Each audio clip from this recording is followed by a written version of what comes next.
Halo guys, welcome to my channel YouTube Melati Maudolu.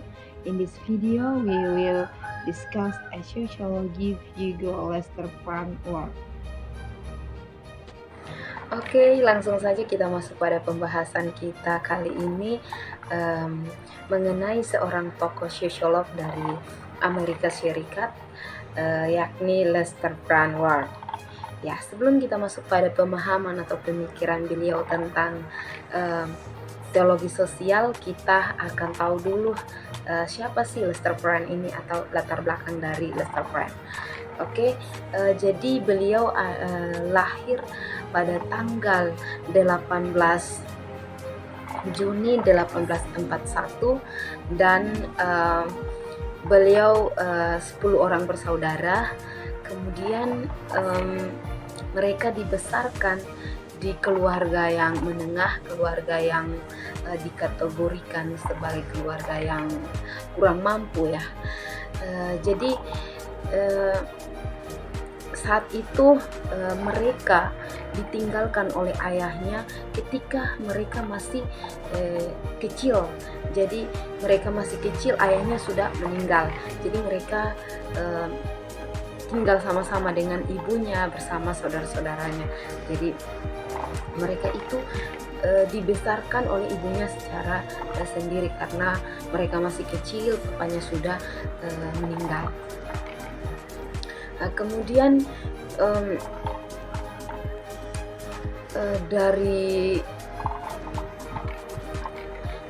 dan mereka juga melanjutkan salah satu perusahaan dari ayah mereka.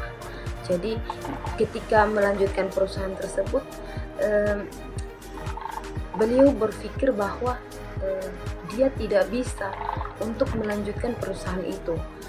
Dia merasa bahwa dia tidak mampu untuk meneruskan perusahaan itu. Jadi dia mengambil keputusan bahwa dia mau melanjutkan studi atau dia mau melakukan perkuliahan, dia mau sekolah saja.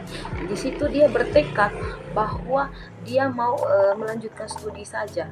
Jadi dia sambil kuliah dan juga bukan saja dia hanya mengharapkan ibunya atau saudara-saudaranya untuk membiayai dia, tapi di situ dia bekerja. Jadi dia mengajar sambil kuliah. Bahkan dia juga bekerja sebagai seorang petani untuk menafkahi hidup mereka. Luar biasa sekali ya.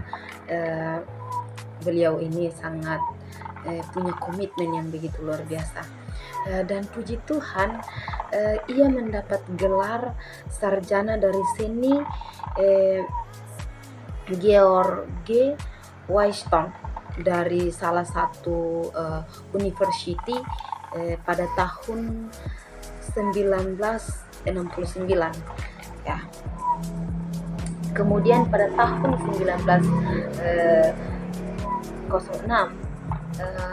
ia menjadi seorang profesor. Jadi dia saat itu menjadi seorang profesor di salah satu universitas Brown. Ya, Ward mendekati masyarakat atau manusia dari perspektif sebagai seorang ahli botani yang sukses.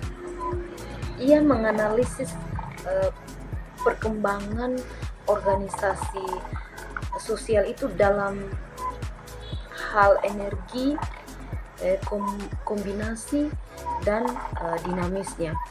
Nah, teori ini menegaskan bahwa dari prestasi sosial yang sebelumnya juga membuat atau kemampuan manusia memungkinkan untuk mengarahkan evolusi lebih lanjut oleh upaya rasional dan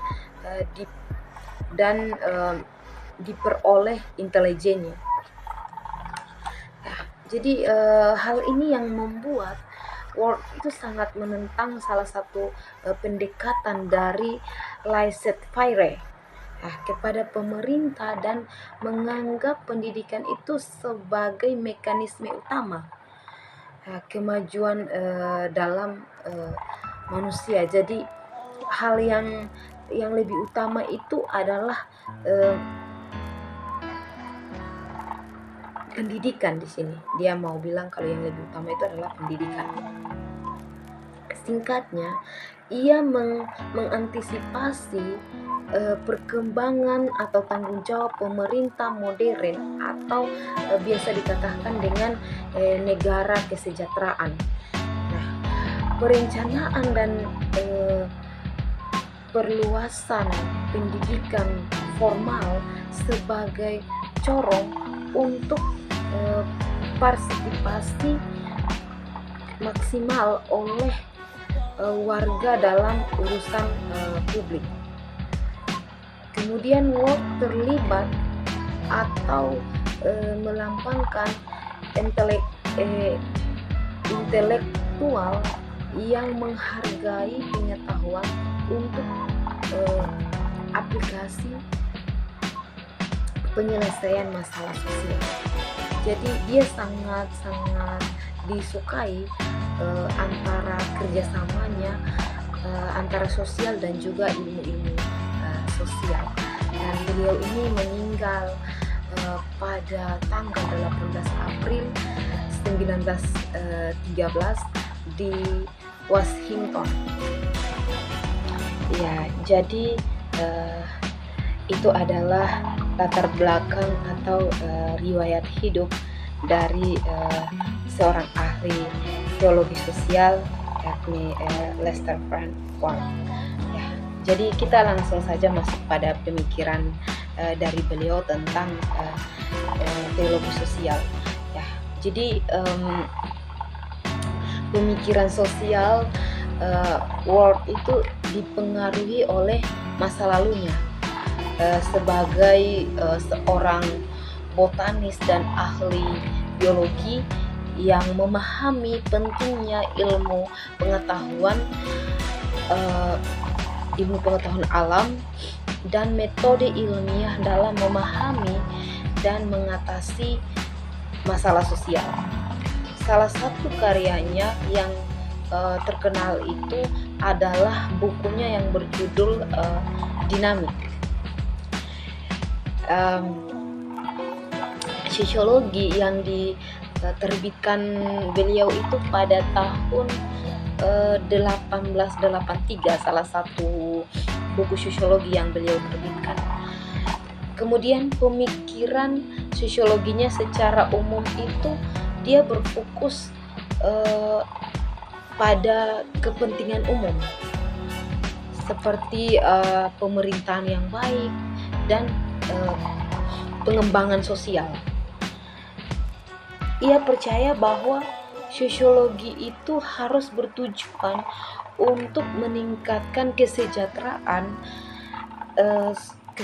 sosial dan mempromosikan perubahan sosial secara positif.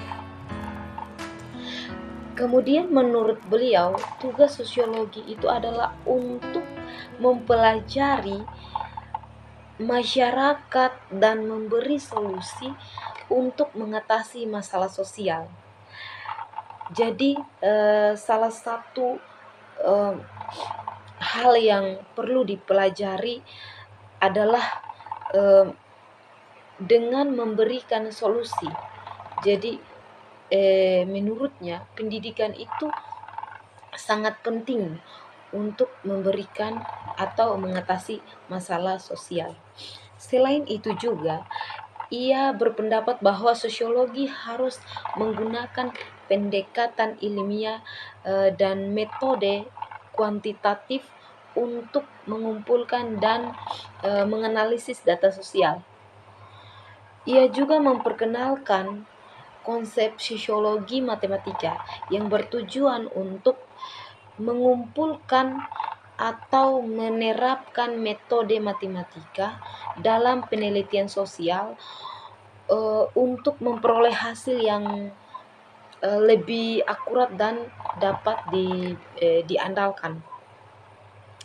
Kemudian dalam beberapa karyanya beliau juga mengkritik pandangan dari Darwinisme sosial yang menekankan pada pentingnya atau pada persaingan dan seleksi alam sebagai dasar em, proses sosial. Ia berpendapat bahwa persaingan dan konflik itu bukanlah satu-satunya faktor yang mempengaruhi sosial, melainkan peran solidaritas sosial dan kerjasama dalam membangun masyarakat yang adil. Jadi bukan bukan yang menjadi faktor itu konflik, tetapi yang lebih berperan itu bagaimana orang bersolidaritas ya. Jadi itu yang menjadi salah satu eh, faktor, bukan masalah konflik atau apanya, tetapi bagaimana bersolidaritas sosial. Kemudian secara keseluruhan pemikiran sosial dari Lester Quran ini menekankan pada pemahaman interaksi sosial dan peran yang dimainkan oleh masyarakat dalam mencapai tujuan bersama. Ia juga melihat sosiologi itu sebagai alat untuk menciptakan perubahan sosial secara positif dan memperbaiki kondisi sosial di masyarakat, kehidupan masyarakat. Ya, teman-teman, di sini salah satu pemikiran beliau yang sangat paling terkenal itu adalah teorinya tentang teori sosial evolusi. Ya, jadi dia percaya bahwa masyarakat itu eh, mengalami perubahan dan perkembangan itu bertahap dari keadaan primitif menuju keadaan modern. Kemudian teori ini menentang pandangan populer pada saat itu bahwa masyarakat manusia itu terdiri dari dua tipe, yaitu tipe yang lebih rendah dan tipe yang lebih tinggi. Kemudian selain itu teori sosial evolusi ini Ward juga mengajar pandangan tentang kesetaraan ekonomi dan sosial.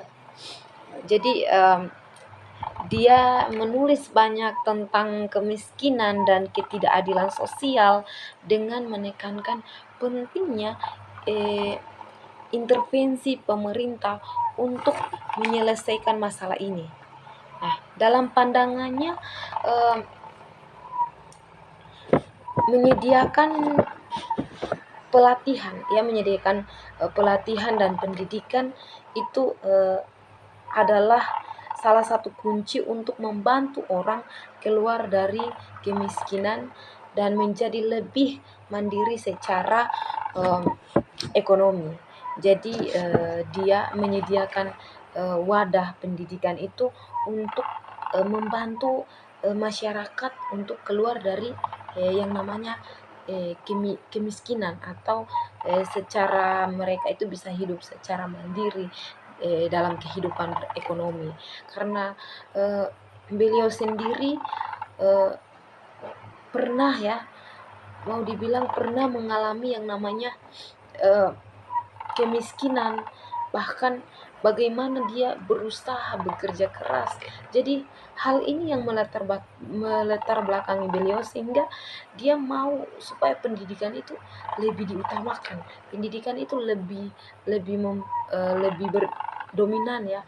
Artinya bahwa melalui pendidikan ini bisa membantu orang untuk keluar dari yang namanya kemiskinan. Ya, jadi ini adalah pemahaman atau pemikiran dari beliau yang saya dalami dan yang saya pelajari ya. Sehingga kehidupan beliau itu menjadi salah satu motivasi dalam kehidupan kita. Bagaimana kita berdinamika dan berproses itu tidak selalu bergantung sama orang tua, mungkin keluarga mungkin, tetapi ketika ada peluang untuk kita bisa mau bekerja sambil berkuliah atau bekerja sambil mengikuti pendidikan, semestinya kita harus bisa menjadi mengikuti contoh sosok dari seorang ahli sosiologi ini. yang sangat begitu luar biasa dalam kehidupan perjalanan hidupnya sampai dia menjadi seorang profesor dan bahkan menjadi seorang ahli teologi yang sangat luar biasa. Demikian pemikiran dari beliau. Sampai jumpa, see you next time.